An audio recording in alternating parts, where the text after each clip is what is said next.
समुद्र वसने देवी पर्वत स्तन मंडिते विष्णु पत्नी नमस्तुभ्यम पादस्पर्शम क्षमस्य मे.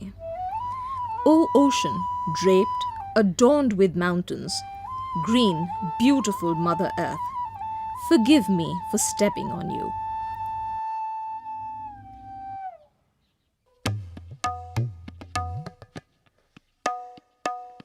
People in the desert village of Khichen in Rajasthan are expectantly waiting for their friends.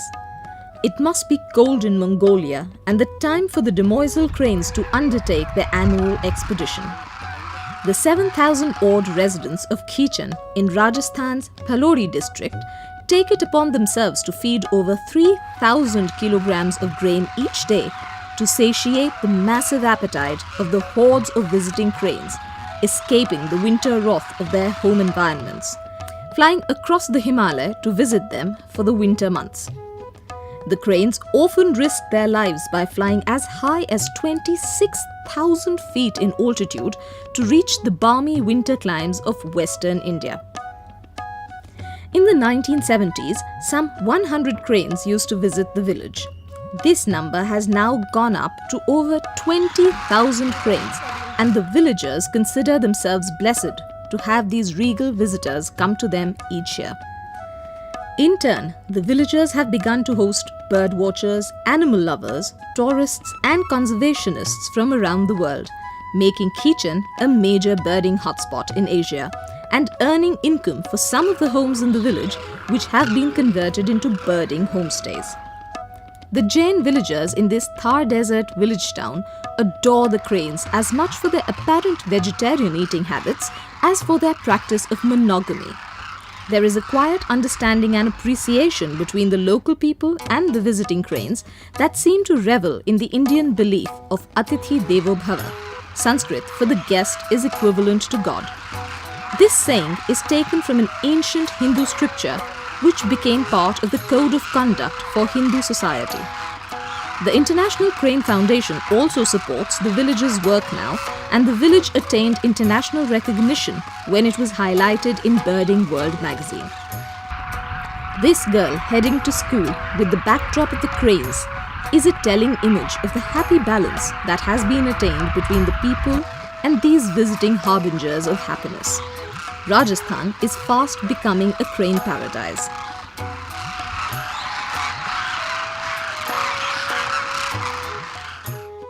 India has an age-old cultural linkage with wildlife and habitat conservation.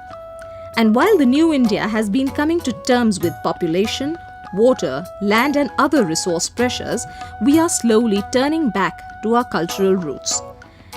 Carrying along 1.2 billion Indians and balancing the priorities of the natural world is a necessary and worthy challenge for South Asia. India has fabulous geography and colour, a great variety of landscapes and more diversity in its cultural arena than perhaps any other country in the world. And yet, we all exist in a strange sense of equilibrium with ourselves and our natural environment, finding balance through culture, religion, humanity and our professions.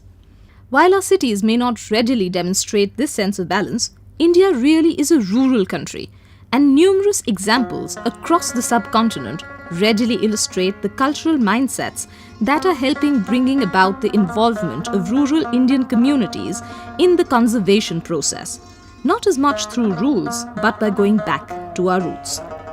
In fact, the entire northeastern region of India is dotted with examples of community stewardship and individual efforts to protect wildlife. Situated in the cusp of Eurasian, tropical and Indo-Malayan biogeographic realms, few countries in the world can boast of a natural heritage as diverse as India. Reverence of nature, respect of its elements and wise social customs has led to conservation of an incredible variety of plants and animals. The large number of sacred groves across the country stand testimony to the Indian philosophy of man being subordinate to nature. Communities in India have viewed themselves as part of the ecosystem, intricately linked with their fellow creature, whether tree, bird, stream or even rock. Hence, conservation by communities extends beyond the limited boundaries of areas protected under statutory provisions. Rural communities have been involved in the conservation process around many of the national parks and protected areas of India. A large number of people living in the vicinity of these protected areas and sanctuaries have been made responsible for protecting and conserving forests and even obtain certain minor forest produce rights from the forests that they help protect.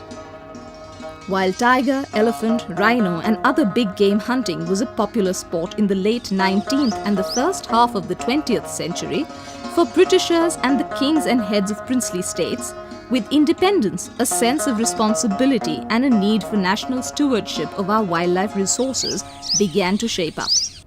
But it was not until the early 70s that India, as a responsible state, started work on conservation issues. The tiger, the most powerful predator on the planet and India's national animal, was sliding towards extinction. Poaching was still taking a toll. The Wildlife Protection Act of 1972 came into force to protect India's wildlife and specially species that were critically endangered. This added a nationwide structure and laws to the newly evolving voice for conservation. In the following year, Project Tiger was launched in 1973 and the tiger was brought under its protection. Over the years, the Ministry of Environment and Forests, with the various forest department wings, ensured that the protected reserves started attaining unique personalities and wildlife tourism gained ground. The wider middle class started visiting national parks instead of just going to hill stations and temple towns. An economy developed around this middle class tourism. Foreign travelers added to the international interest, initially in tiger tourism, but then a wider interest started developing in niche bird, flower and animal species. The next step in the conservation paradigm was the natural need to involve local communities, as they were already invested in their neighborhood forests. A similar example comes from central India from the Kanha Tiger Reserve, home to an important tiger population in the country. This reserve was also notified among one of the first 9 tiger reserves in 1973 under Government of India funded Project Tiger. The authorities work closely with the people of 8 villages in the core area and 165 villages in the buffer zone. Project Tiger has been recognized as one of the most successful conservation efforts globally. From a mere 1,100 tigers left in the wild, the numbers reached 4,300 or somewhere in between at least. Tourist operators have employed trackers and guides who originally hailed from families of hunters. Having been trained, their families now gain support from high-value tourism and conservation. Villagers are employed by the tourism operations. Even the forest department has hired villagers and trackers as forest guards. The Gond tribals readily invite tourists home to see their tribal homesteads, as they know that their family members work in the nearby tourist resorts. They retain their tribal identity with pride and benefit from high-value tiger tourism that brings in salary income, tips and other benefits to their communities. The Bharatpur Okyoladeo Ghana Bird Sanctuary is a human-made habitat originally created for hunting, but now turned into a conservation wetland, one of Asia's finest. Here, villagers are included as conservationists by acting as guides and birding cycle rickshaw pullers. They even know the scientific names of the herons and bitterns.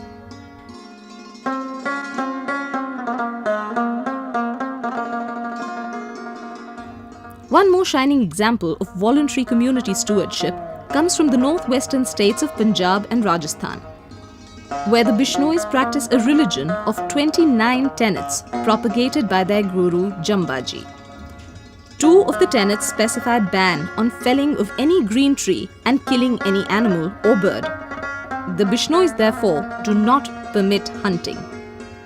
Their effort has resulted in maintaining a healthy population of black buck antelope in the Abohar region of Punjab, leading to a declaration of private land of 13 villages as a wildlife sanctuary, perhaps the only wildlife sanctuary on private land. The difference between this reserve and other sanctuaries is that there is no fence, and the black buck are allowed to browse in the fields irrespective of the crop loss which it may cause. In the Thar, where life is a fight for survival, there lives a community for whom saving the environment is their religion. The Bishnois of Rajasthan show that it is possible to live in harmony with nature. Their founder, Guru Jambeshwarji, also known as Jamboji, was born in 1451 in a warrior class family of Rajasthan. The community got its name from the 29 teachings of Jamboji known as Bishnoi. Bish, which is 20, and Noi, which is 9 in the common dialect. Bishnois do not cut trees. Instead, they use dried cow dung as fuel. Each family creates a tank in their field to provide water for blackbuck and chinkara antelope. They also maintain groves for animals and birds to feed in. Bishnois often live in little hamlets called dhanis, with just a few round huts with intricate thatched roofs. They scrub the floors of their huts and the common courtyards, which are always kept meticulously clean, and cook in earthen ovens. The women take equal part in preserving nature by walking a long distance to get firewood from fallen trees and letting the newborn animal orphans even suckle their breast milk like their own children. They are passionate lovers of wild animals. It is because of their protection that in Bishnoi-dominated areas, deer and antelope are seen grazing in the green fields, despite the fact that the state of Rajasthan, where Bishnois mainly live, faces severe water shortage. As one moves further north to the high-altitude Himalaya, one finds communities involved in protecting the snow leopard, an elusive but strikingly beautiful species. This mysterious cat inhabits alpine and subalpine areas at an altitude of 3,000 to 4,500 meters above sea level. Resource crunch on the snow-clad mountains leads the leopard to hunt villagers' livestock, resulting in man-animal conflict. Project Snow Leopard was initiated by the Government of India along with Snow Leopard Conservancy and Snow Leopard Trust, with focus on joint management of the area with the local communities. Man-animal conflict was minimized by developing and distributing predator-proof improved livestock corrals, and a livestock insurance program was initiated. Since then, local livelihoods have been improved by initiating Himalayan homestay programs and setting up eco-cafes for tourists in 43 villages across Ladakh. This has led to an attitudinal change and helped in reducing pressure in this fragile ecosystem. In the high-altitude Ladakh region of the state of Jammu Kashmir up north, villagers and communities living around national parks and monasteries such as Hemis, in valleys such as Nubra and marshlands such as Hanle, have taken to snow leopard conservation in consonance with the Forest Department and even the involvement of the Indian Army. This rare big cat that lives in these high altitudes has risen in number thanks to the effort of local villagers and the influx of high-value off-peak tourism revenues in the difficult winter months, thanks to better stewardship of the habitat and an increased ungulate prey base. The village of Konoma in Nagaland is known for its community-based conservation program and for its success with the conservation of tragopan pheasants they once killed for their meat. Now, they gain economically from the homestays that have been set up in the model tribal village and the international tourists who come to visit the habitat of these beautiful Himalayan pheasants. The introduction of plastic hornbill casks in nearby Nagaland and Arunachal Pradesh has greatly stopped the demand and use of original hornbill casks and beaks as adornment by the tribal communities. At the Hornbill Festival in Kohima, all the tribal communities of Nagaland get together to celebrate their cultural diversity and richness under the sobriquet of the rare and beautiful pied hornbill, which so richly figures in their heritage. The rare lesser floricans similarly seeks protection from the villagers in Rajasthan in their monsoon fields of pulses, finding the necessary protection to put on their brilliant courtship display and to follow it up with breeding.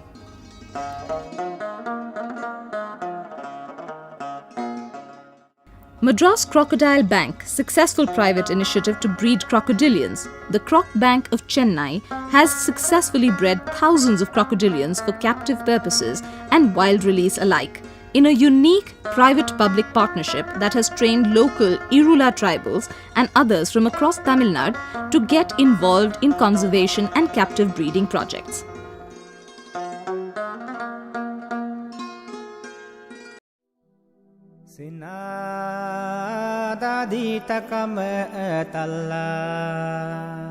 Zero in Arunachal plants its own bamboo groves for construction of homes to save wild forests. The villagers cultivate these bamboo groves so they do not need to harvest from the wild. In the month of September in Zero, the sun is already high up in the sky by 7:30 in the morning. In the traditional village homestay at Tajang village, it is time for a traditional Apatani breakfast. If a beautiful day at the splendid Zero Valley begins with a hearty traditional meal, how much better is that than staying at a hotel and being just tourists? While in Zero, homestays like this ensure that a traveller gets a full experience of the place, its scenic landscapes, and the culture of its people, the Apatanis. Nunu Zero is a handful of socially active and environmentally responsible Apatani men who formed the community-based NGO in Zero Valley. They have been working towards sustainable development in the area since some time now. It is Nunu Zero who have been setting up these non-profit making homestays devoid of any advertising. The harvesting season is at its peak and the villagers are out in the fields. It is mostly women that one sees harvesting the crop in the rice fields of Zero Valley. Apatanis as a tribe are closely associated with bamboo and rice cultivation. Tajang village has a bamboo grove like every other village in the valley. The bamboo grove of Tajang village is right next to the homestay. The NGO and its members aim for a balanced, sustainable and self-sufficient society which can exist in ultimate harmony with nature around. Their inspiration is the ancient traditions and folklore of the Apatanis, which have always been based on these ideals. Though primarily a rice-cultivating tribe, Apatanis have always had fruit orchards in their backyards and cattle and poultry in their homes. Nunu Zero has adopted a model of tourism which is purely a learning experience, much more enriching than the regular touristy visits. It has evolved as a means of promoting the culture and the very way of life of the Apatanis. Nunu Zero's concept of responsible tourism has been globally recognized. The basics lie in the fact that everyone involved, from tourists to tour operators to the local residents, take responsibility for their actions. This works perfectly for the good of the environment and makes sustainability realizable.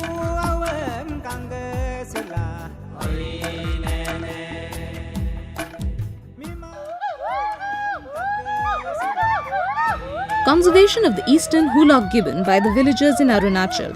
The villagers of Delo village have been closely involved with the conservation of the beautiful and rare Hulok gibbons found at the outskirts of their village in forested areas. The calls echo out loud as the gibbons use their long arms to swing from the branches of one tree to another. But the villagers ensure their protection and no one hunts them any longer.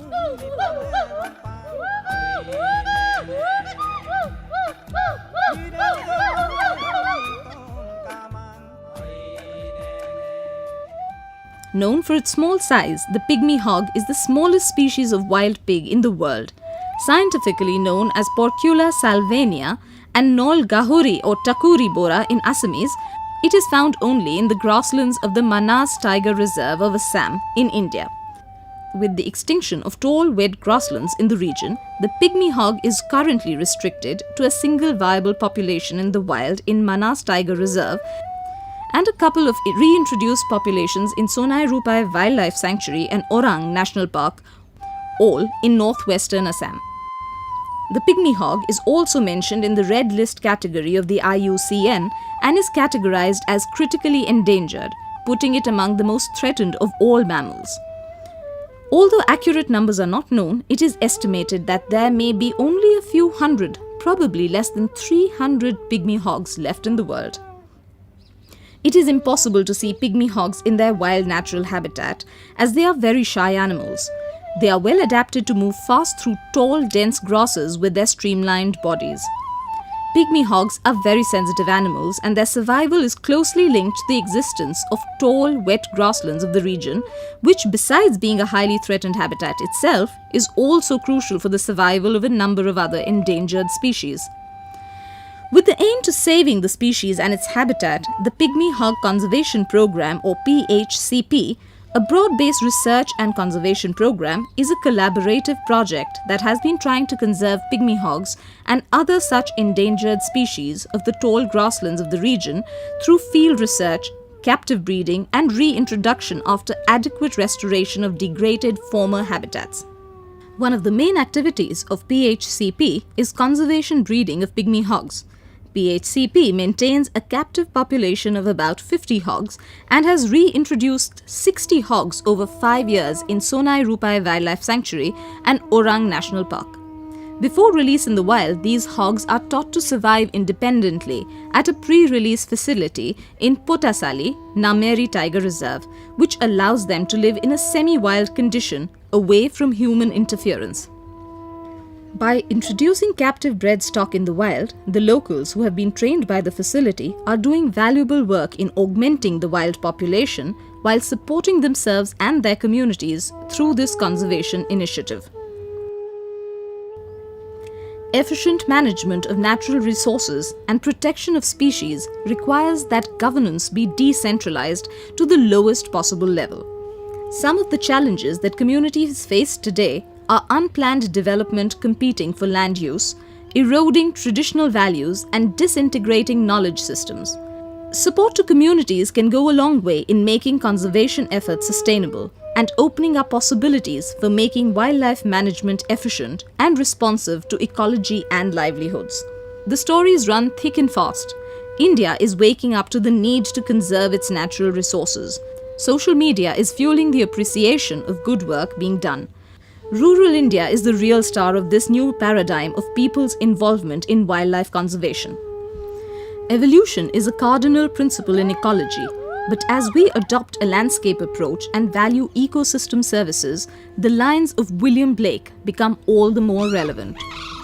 To see the world in a grain of sand and heaven in a flower, hold infinity in the palm of your hand and eternity in an hour.